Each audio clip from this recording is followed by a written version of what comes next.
नमस्कार दोस्तों, एक बार फिर स्वागत है आपके इस धमाकेदार क्लास में और इंडिया जीएस रिसर्च सेंटर के यूट्यूब चैनल में। दोस्तों, पिछले वीडियो में आपको ये क्वेश्चन था होमवर्क के लिए, जय जवान जय किसान का नारा किसने दिया था। तो आइए यहाँ से वीडियो को शुरुआत करते हैं और इसका राइट आंसर देखते हैं। तो जय जवान जय किसान का नारा किसने दिया था? ऑप्शन सी, लाल बहादुर शास्त्री ने दिया था। तो आइए देखते हैं इसको डिटेल में।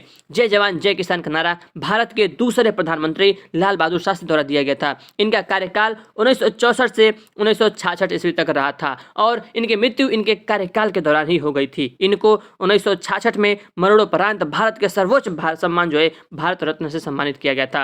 1966 में मरणोपरांत भारत के सर्वोच्च सम्मान से भारत रत्न से जो है सम्मानित किया गया था। पंडित जवाहरलाल नेहरू द्वारा दिया गया प्रसिद्ध नारा आराम हराम है, आराम हराम है पंडित जवाहरलाल नेहरू द्वारा प्रसिद्ध नारा या फिर महात्मा गांधी द्वारा?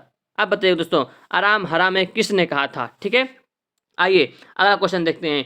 नीचे दिए गए वाक्य में रिक्त स्थान के लिए उपयुक्त शब्द चुनिए। स्वतंत्रता संग्राम में गांधी जी ने कई बार डैश डैश अनशन किए थे। सत्याग्रह अनशन किए थे, जेल में जाकर अनशन किए थे, आमरण अनशन किए थे या फिर जल त्याग किए थे। दोस्तों, स्वतंत्रता संग्राम में गांधी जी ने कई बार आमरण अनशन किए थे। ठीक है ना? तो ऐसे भी क्वेश्चन पूछे गए हैं दोस्तों यूपीपी कांस्टेबल 2009 में। आइए अगला क्वेश्चन देखते हैं। भारत में थियोसोफिकल सोसाइटी से कौन संबद्ध रहा? थियोसोफिकल सोसाइटी से ऑप्शन बी, एनी बेसेंट। आइए डिटेल में पढ़ते हैं इसको। भारत में थियोसोफिकल सोसाइटी से एनी बेसेंट संबंध हैं। इस सोसाइटी की स्थापना 1875 में मैडम एच.पी. ब्लावात्स्की और कर्नल एच.एस. आलकाट ने अपने सहयोगियों के साथ अमेरिका में की थी। इस सोसाइटी की पहली अध्यक्ष आलकाट तथा दूसरी अध्यक्ष एनी बेसेंट थी। तो पहली अध्यक्ष कौन थे? आलकाट थे, आलकाट, और दूसरी अध्यक्ष एनी बेसेंट थी। इसकी स्थापना याद रखिएगा 1875 में अमेरिका में हुआ था। ठीक है ना? तो आइए दोस्तों अब आगे बढ़ते हैं। अब देखते हैं भारतीय संस्कृति से क्वेश्चन देखते हैं। ये भी पूछा गया क्वेश्चन है यूपीएससी एएसआई 2018 में। निम्नलिखित में से कौन सा मणिपुर की कला का रूप है जिसमें अनुष्ठान, गायन, ढोल बजाना और नाच शामिल है? तो ऑप्शन नंबर इसका कौन सा करेक्ट है? ऑप्शन बी, संकीर्तन। आइए इसको डिटेल में देखते हैं। संकीर्तन एक प्रकार का मणिपुरी नाट्य कला का रूप है। यह नृत्य मुख्य रूप से वैष्णव हिंदू प्रसंगों पर आधारित होता है, जिसमें राधा और कृष्ण के प्रेम प्रसंग प्रमुख रूप से दिखाए जाते हैं, जिसमें अनुष्ठान, गायन, ढोल बजाना और नाच ताल शक्ति के साथ किया जाता है। ठीक है, अगला क्वेश्चन देखते हैं। अगला क्वेश्चन बहुत इंपॉर्टेंट फ्रेंड्स है। देखिए, भारत में कथक नृत्य के की एक शास्त्रज्ञ हैं। कौन संबंधित है कथक नृत्य से? Option C, Pandit Birju Maharaj. ठीक है, ये पूछा गया 2019 में क्वेश्चन पूछा गया है। आइए यहाँ पर देखिए दोस्तों, बहुत इंपॉर्टेंट है। देखिए, सोनल मानसिंह किससे संबंधित हैं? भरतनाट्यम और ओडिसी नृत्य से संबंधित हैं। मल्लिका साराभाई ये कुचिपुड़ी और भरतनाट्यम से संबंधित हैं।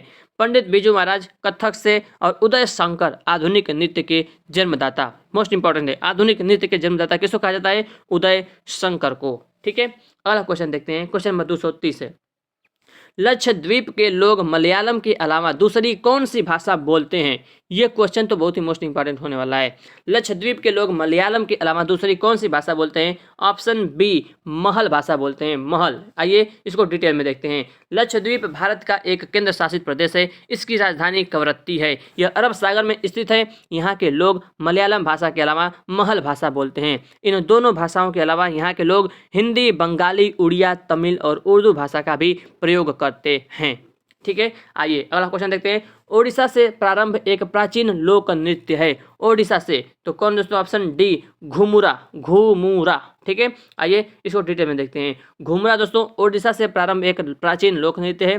पुलिकटी, देखिए पुलिकली, पुलिकली केरल राज्य का एक प्राचीन मनोरंजक लोक कला है जो वहाँ के प्रसिद्ध त्योहार ओणम के अवसर पर किया जाता है। तो याद रखिए दोस्तों, ओणम के अवसर पर प्रसिद्ध यानी कि त्योहार ओणम के अवसर पर कौन सा दोस्तों नृत्य किया जाता है? तो पुलिकली। ठीक है, देखिए, राउत नाच छत्तीसगढ़ राज्य में यादव समुदाय द्वारा दीपावली त्योहार के अवसर पर किया जाने वाला पारंपरिक नृत्य है राउत नाच। दोस्तों क्वेश्चन घुमा कर पूछेगा, कैसे? ऐसे पूछेगा, उल्टा पूछेगा आपसे कि छत्तीसगढ़ राज्य में यादव समुदाय द्वारा दीपावली त्योहार के अवसर पर किया जाने वाला पारंपरिक नृत्य कौन सा है? तो आप करेंगे क्या? राउत नाच। ठीक है, अब देखिए, कर्नाटक राज्य का एक प्रसिद्ध लोक नृत्य है जो ढोल की धुन पर किया जाता है।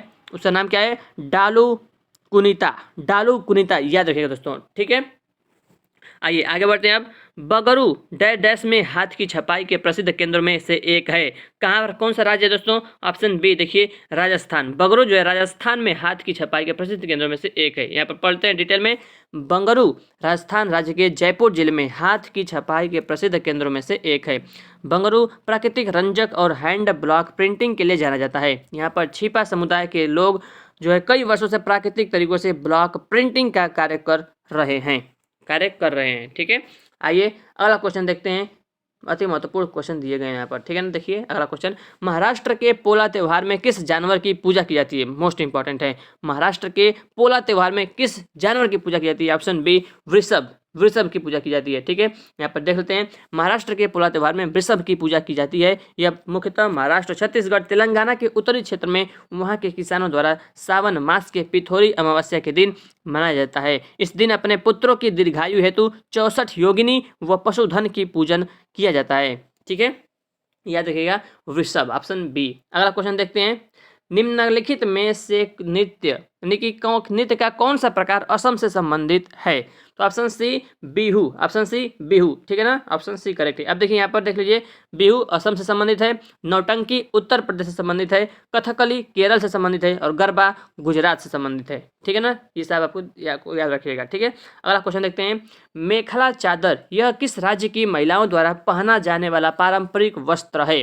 किस राज्य की? मेखला चादर, ऑप्शन डी, असम राज्य की महिलाओं द्वारा। ठीक है, पढ़ते हैं इसको डिटेल में। मेखला चादर साड़ी का एक प्रकार है जो असम की महिलाओं द्वारा पहना जाता है। मेखला चादर एक स्वदेशी पारंपरिक असमिया पोशाक है जो 2 कपड़ों में 2 पीस का बना होता है तथा विशेषकर रेशमी धागों से बुनी जाती है। मेखला चादरों पर सजावटी डिजाइन बुने होते हैं।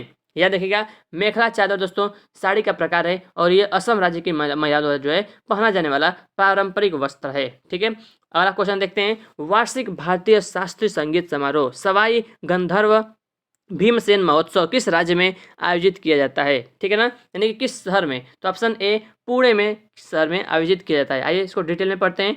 भीमसेन महोत्सव 1953 ईस्वी से पुणे में आयोजित एक वार्षिक भारतीय शास्त्रीय संगीत समारोह है। इसे आर्य संगीत प्रसाद मंडल द्वारा आयोजित किया जाता है। इसका आरंभ भीमसेन जोशी ने अपने गुरु सवाई गंधर्व के स्मारक उत्सव के रूप में किया था।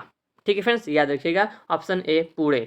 ठीक है, आइए अगला क्वेश्चन देखते हैं। अगला क्वेश्चन क्या है? प्रसिद्ध संगीतकार अरविंद पारीख किस संगीत वाद्य यंत्र के साथ जुड़े हुए हैं?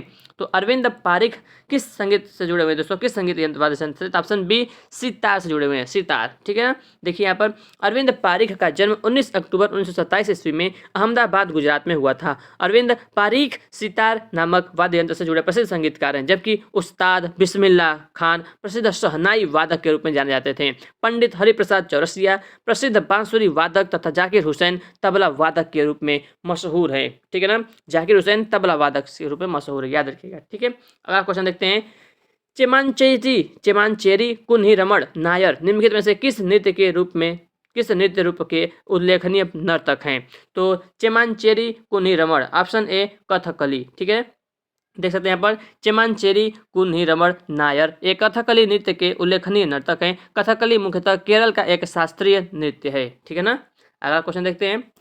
कर्नाटक संगीत में अलापना हिंदुस्तानी शास्त्रीय संगीत के किस यानी डैश के समान होता है? तराना, ताल, आलाप, तिलाना। तो ऑप्शन नंबर सी, आलाप। ठीक है ना, देखिए कर्नाटक संगीत में अलापना हिंदुस्तानी शास्त्रीय संगीत के आलाप के समान होता है। ठीक है, अगला क्वेश्चन देखते हैं।